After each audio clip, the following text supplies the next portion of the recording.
one of the things I actually really did like in that game from Maxey, and I did not like that game overall from him, was the pace setting and playing with speed. And that is not just Tyrese Maxey gets the ball and dribbles coast to coast and tries to score, right? It's a lot of, hey, I can find the hit-ahead pass and see whether it's Caleb Martin, Kelly Oubre, Kyle Lowry, whoever it might be, find that guy further up the floor so we can get into our offense, get an easy look at the basket before the other team is set. Sometimes that is going to be Tyrese Maxey dribbling the ball up the floor, trying to go coast to coast, or at least, free throw line to the opposing rim, whatever it might be. But I think he's done so far a good job in this preseason of setting that standard that I think Nick Nurse has preached in preseason and training camp, which is we want to play faster. I want Tyrese to play faster. And that will look different depending on time, score, situation, whatever it might be.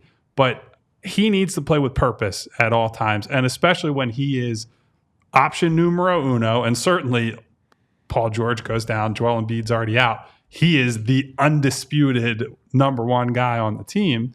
And so he obviously did not have a good night shooting or scoring. But I thought he did a very good job of trying to keep them like, let's pick it up, fellas. Like, we have to get used to, especially on the nights that Joel's not going to play, you're going to have to win with transition a lot of times, right? You're not going to be a half-court juggernaut without one of the best players in the league there to throw to as your safety valve, without that guy being a pick-and-roll, pick-and-pop partner with Tyrese. And so, yeah, it's going to lead to some games where maybe he rushes things, maybe he takes a shot early in the clock that he'd like back and they should do something else with it. But I think if I was trying to take a positive from Tyrese's performance, it would be that. And I did think the playmaking was okay, too. He had a turnover or two that were pretty terrible. But in terms of setting the table, managing the game, getting guys involved, I thought he did a pretty good job of that tonight as well. Devon, do you have a favorite play from Maxey tonight? Oh, I wonder. I can't guess. Yes, I do. It was in the it was in the nice part of the quarter there where he goes off a screen and finds Andre Drummond right there in front, perfectly timed lob in the second quarter where he just lays it right in front of the rim for his big man to catch it easily, doesn't have to do anything else, and just flush it home. And oftentimes we talk about, as a point guard, you just have to make the simple play. And the simple play right there was the lob. And the lob was the overhead pass right there in front of the rim for Andre Drummond. So you'd like to see that because oftentimes with that speed and with that angle and that burst that he does have, he can get that shot off a lot of times, whether it's the floater, the runner, or even something off the glass. But for this, you also want to make sure you reward.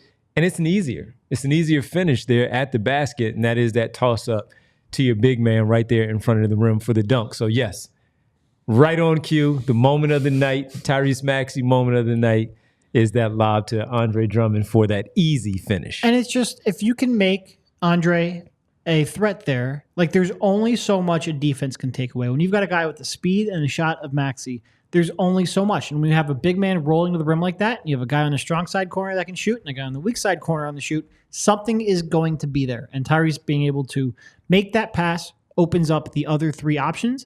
And eventually he's going to get to the point where he's going to have the defense on a string and just be able to manipulate that and get something every time down the floor. Making those passes, making those reads, seeing what's there, having just a center who is an option to throw a lob to, because a lot of times the Sixers haven't necessarily had that. I do think it might not be as pro-lob as Devon, because that seems like that is his pet thing. I don't think it's possible to be as pro-lob as Devon. But I do think having the threat of that is going to open things up. And even if it just causes a little bit of indecision in a big man, deciding whether he's going to rotate over and help onto Tyrese, that will make those layups easier and those shots easier. So I do agree with it's big. Yeah. Well, the fact that, and the only reason I make a big deal about it is just he's a small guard. And as a guard that's going to have the ball in his hands, dunks are cool. If I could do those, I would do those a lot. But it's because he wasn't good at them. From the time that we have seen him for the 4 years in the Sixers uniform, whenever we've seen him throw lob attempts, they weren't very close to the rim to finish. Now, with all due respect, he hasn't had a lot of athletes to really throw them to outside of Joel Embiid as a big man to put that up, but he's not a lob finisher. Matisse Thybulle, maybe Jalen McDaniels in the past.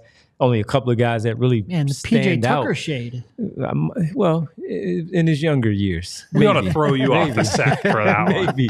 Other than that, and Tobias from time to time, you could throw a lob to, just simple. Very specialized situations. Except so, he would then Simple. catch it, come down with it, jab step, pump fake, and then it's no longer a See, lob. I at that wasn't point. even going. I Had to- shouldn't even had to brought up do his it. name. You My just- bad. I didn't even mean to bring up his name. Winona's going And to I know- shame the both of you. And Tanya's probably watching. She's going to destroy us for that too. And that's Derek, not us. That's You brought Derek. him up first. You brought him up first. It was in a positive. I could throw him a lob and he can finish it. But that's it. It's just a simple play for a point guard that I didn't see a lot of from Tyrese Maxey in his 4 years in the Sixers uniform. Good to see something like that early in the preseason that could translate later, especially having a player that he feels comfortable throwing that to. It could also be Caleb Martin, KJ Martin. I forgot to mention him from last season and even now. So we'll see. We'll see how all of that goes for Maxey. But yes, small thing. I pick at it a lot. We make fun of it, but it's not a nothing thing as the season goes along for a pass that could be available. We all silly like the mayor.